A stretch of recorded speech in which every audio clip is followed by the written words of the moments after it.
Welcome to Golf Training Hacks. So if it's true that getting technique advice from a good teaching pro is so important to improving your golf game, which I absolutely believe it is, then why is it that so much of traditional golf instruction fails to provide recreational golfers with the performance gains they're looking for? I mean, how many golfers you know have taken a lesson or watched a video to get a tip and really haven't improved that much, especially as they get older?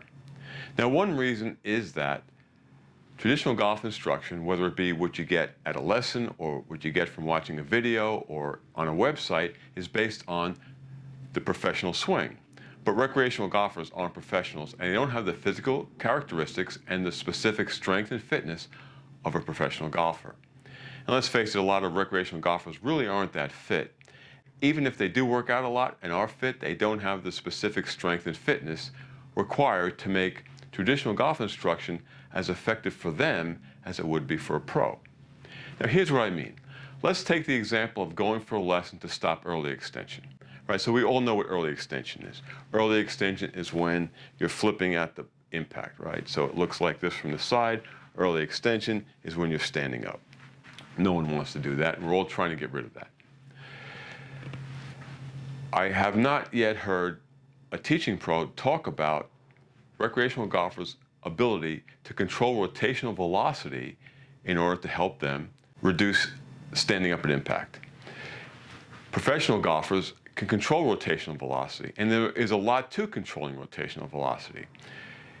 If you can't control rotational velocity, it's going to be really hard to stop standing up at impact because there's a lot going on in the golf swing that you have to control. And let's go over what's happening. First of all, you need to keep your hip hinge, right? That's a hip hinge. Now, your hips go backwards in a golf swing. So you need to keep this hip hinge. You need to keep your belt buckle pointed to the ground in your backswing and through impact. That's number one. Second thing is golf is played on one leg at a time. Even though we're standing on two legs, because of the weight transfer, you're really playing golf on one leg at a time. That means you need single leg strength and stability. Now, as you're shifting weight and you're coming through impact, this back foot is toed up and most of your weight is on the front side. So you need single leg strength and stability. And it also wouldn't hurt to have some hip internal rotation. Now, this is hip internal rotation. So as you come through impact and you're in this position, this hip is internally rotated.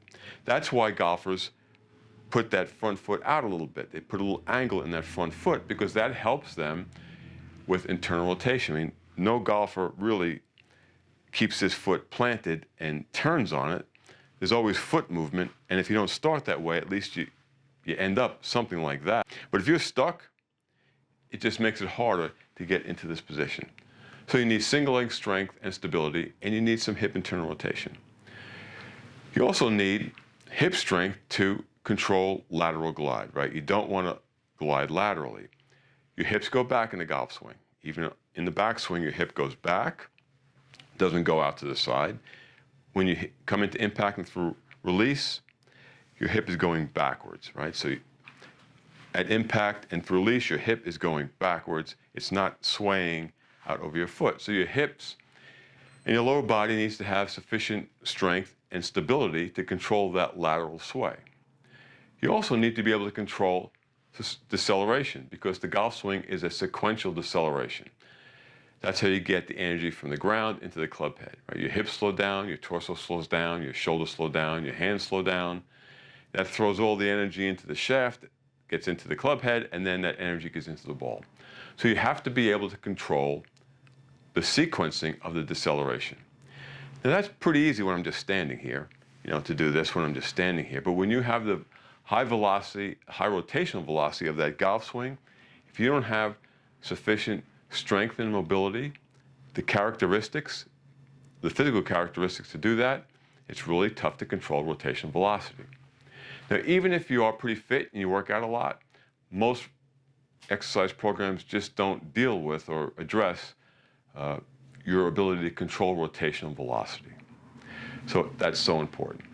So the next time you take a lesson or watch a video for a tip and you're just not getting the performance improvements that you wanted, it may be that you don't have the physical characteristics to carry out the technique advice. At Golf Training Hacks, we not only want you to play better golf, but we want you to move better and feel better every day so you can play the best golf of your life for the rest of your life.